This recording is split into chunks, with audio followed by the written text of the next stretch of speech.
Bună, dragilor, și bine ați venit la o nouă citire. De această dată te invit la o citire generală, în cadrul căreia vreau să analizez puțin relația dintre tine și o anumită persoană sau relația dintre tine și ceilalți la modul general vorbind.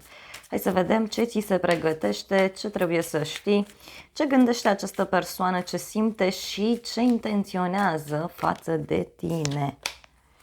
Hai să vedem.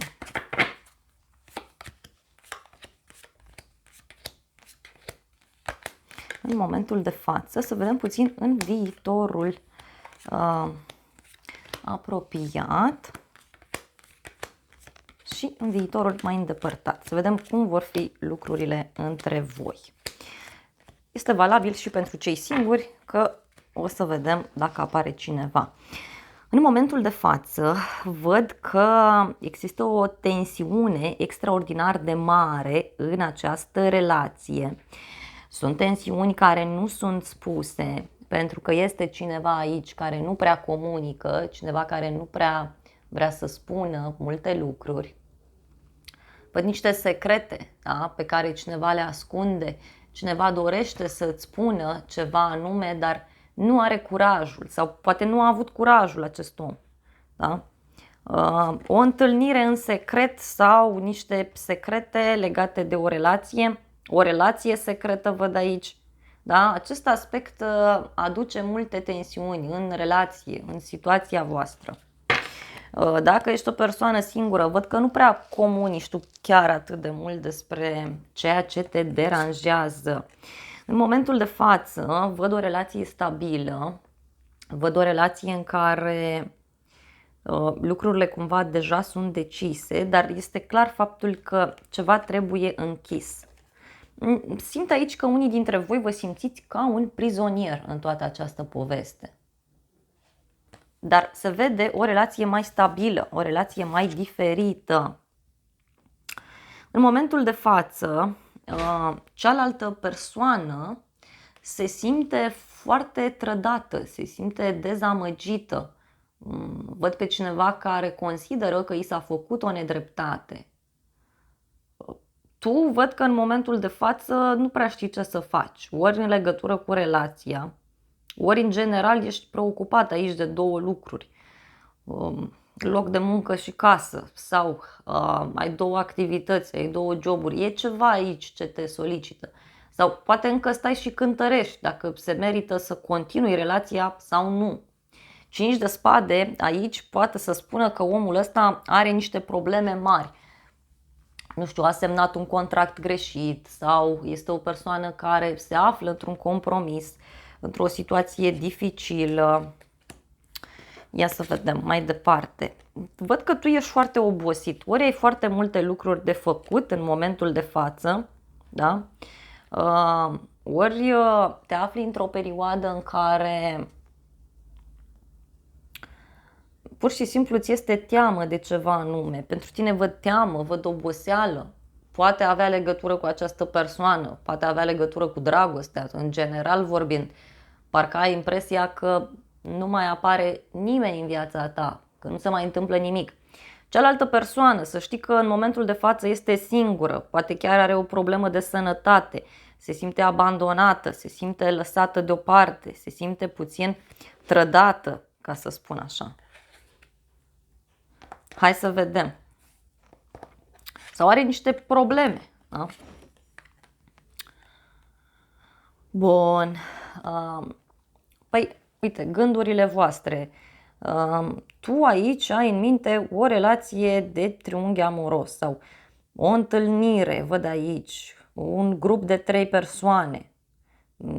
Tu și încă 2 prieteni sau tu și familia, poate chiar unii aveți în minte un triunghi amoros. Da? Dacă ești o persoană singură, atenție la prietenii de prin jurul tău, că este cineva aici care nu are gânduri bune.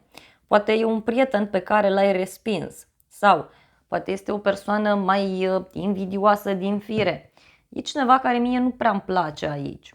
Dacă ești într-o relație cu cineva, omul ăsta se simte foarte rănit în momentul de față, are niște probleme foarte mari și își pregătește o strategie, da? Își face niște planuri. Văd o legătură cu o zodie de aer, Gemeni, Balanță, Vărsător. Hai să vedem în viitorul apropiat cum vor sta lucrurile. Uite, în viitorul apropiat văd o întâlnire între voi într-o casă, văd un moment frumos petrecut împreună, dar urmează o întâlnire cu această persoană sau o discuție pe care o vei avea. O întâlnire prin intermediul familiei pentru alții. M-aș gândi aici că se și finalizează ceva pentru alții dintre voi. Finalizați ceva aici, se ajunge undeva. Hai să vedem. Puterea, o legătură cu un leu, eremitul, o legătură cu o fecioară. Păi aici văd că în următoarea perioadă tu vei da dovadă de foarte multă înțelepciune. Poate chiar vei alege să vorbești mai puțin cu persoana respectivă. Te văd aici singur, nu te văd supărat, dar mai mult te văd singur, te văd că vrei liniște, vrei pace. Cealaltă persoană văd că va încerca să acționeze, să te caute, să te sune. Poate chiar văd și o gelozie aici pentru unii. Omul ăsta aici devine gelos, face ceva, îți spune ceva. Simte ca o provocare toată povestea asta. Hai să vedem în inima voastră ce o să fie. Bun. Păi aici, uite, văd că urmează să primești o sumă de bani în viitorul apropiat sau urmează ca această persoană să ia atitudine și să facă în așa fel încât să te facă fericit sau fericită. Pentru că, uite, tu vei fi împlinită, vei fi mulțumită. Omul acesta va încerca să facă orice, tocmai ca tu să fii bine.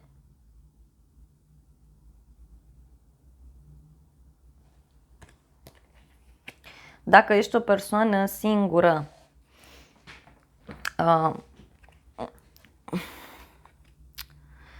nu știu, vei stârni interesul cuiva în viitorul apropiat, da? Dar atenție, ia să vedem.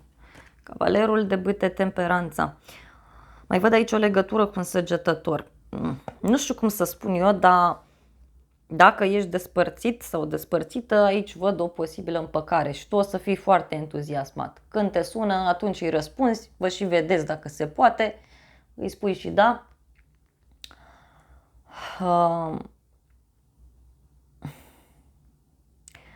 În viitorul apropiat, persoana asta va fi nevoie să găsească un echilibru în viața sa, va fi nevoie să găsească o soluție. Da? Să știi că pe de o parte va fi încântat, dar pe de altă parte va sacrifica ceva pentru ca să se întâlnească cu tine sau pentru a fi cu tine mai departe. Asta văd clar aici, un sacrificiu care apare. Da? Hai să vedem în viitor. Păi avem 8 de cupe. Aici văd că ceva se abandonează, nu știu, se închide relația sau se elimină acele lucruri negative. Se închide această etapă. Ia să vedem. Uite, pentru tine și pentru celălalt. Păi aici, uite, văd niște bani pe care urmează să-i primești tu sau un cadou pe care îl primești. Dar pe de altă parte, mai văd aici o legătură cu un taur, cu sodia balanță. Și omul ăsta, în viitorul puțin mai îndepărtat, se va concentra foarte mult pe confort, va dori foarte mult confort, va vrea să știe sigur că te are alături, va dori să știe sigur că ești numai împreună cu el sau numai împreună cu ea. Mai văd aici o influență foarte mare din partea unei femei, da? Cineva văd aici că, nu știu, poate să apară un copil în viața acestei persoane sau poate chiar o femeie poate să aibă un rol important. Hai să clarificăm puțin, să vedem mai departe. Uite, spânzuratul pentru tine, cealaltă persoană ce are? 6 de spade. Uite, pe cineva văd aici care face drum către tine. Omul ăsta vrea să vină către tine, vrea să se întâlnească cu tine. Spânzuratul îmi spune pentru tine că poți avea o legătură cu zodia pești sau poate chiar va fi nevoie să te sacrifici, va fi nevoie să vezi lucrurile diferite în această relație, în această situație. Parcă va veni către tine să te salveze dintr-o problemă. Aici poate să reprezinte chiar și o mutare împreună sau niște lucruri frumoase care urmează să se întâmple între voi. Da?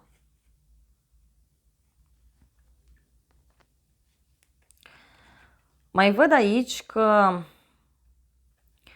acest om în viitorul apropiat va fi nevoie să aștepte ceva, va fi nevoie să aștepte o rezolvare, un răspuns, ceva anume. Dar totuși văd, nu știu, un posibil copil care poate să apară sau un proiect pe care îl deschideți împreună, ceva aici se întâmplă. Pentru că, uite, pentru tine e cu bucurie, da? E ca o victorie, e ca o bucurie care se petrece aici. Vreau să vedem exact ce se lasă în urmă, ce se întâmplă.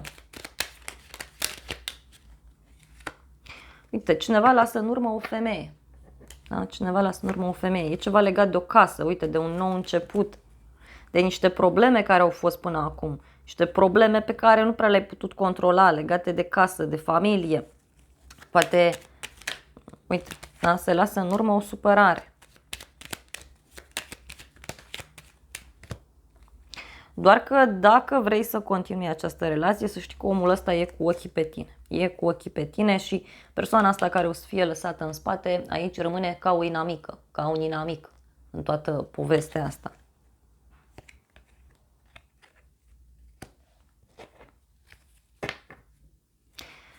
Ia să vedem aici ce-i cu drumul ăsta. Uite, un drum scurt pe care îl face către tine.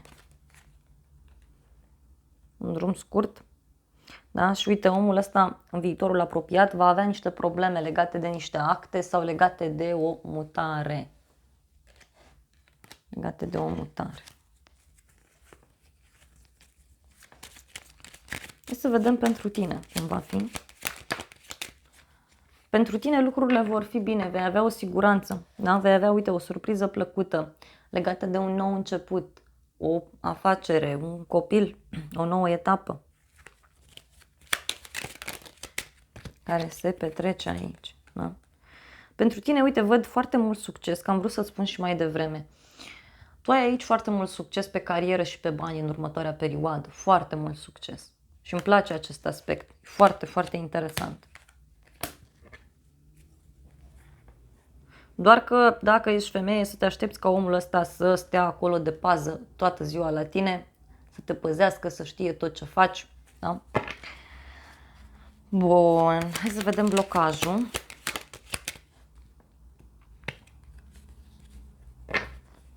Da, uite, e un blocaj aici legat de o mutare sau va fi nevoie să faceți lucrurile diferit. Da? Vreau să văd și un mesaj din partea îngerilor romantici, da? Un sfat pentru tine. Ce ar trebui să faci în situația asta?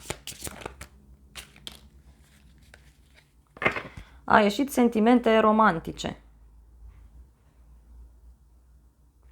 Îmi spune că sentimentele tale sunt reale și că trebuie explorate. Da? Uite, vorbește despre angajament serios, despre o logodnă, despre o căsătorie. Deci voi aici ajungeți la următorul nivel. Da? Și se spune că ar fi cazul să-ți exprimi dragostea. Da? Uite, văd aici o decepție. Cineva poartă o mască falsă.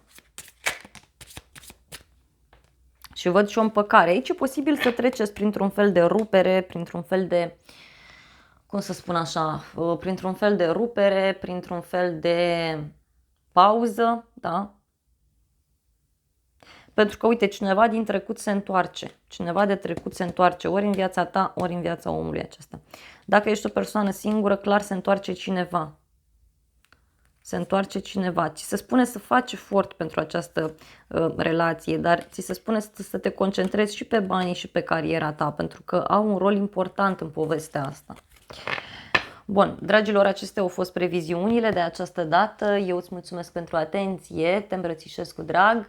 Nu uita să te abonezi, să apeși clopoțelul, apasă butonul de like, funcții gratuite pentru toți și de asemenea te invit cu drag la o altă citire dacă vrei să mai vizionezi.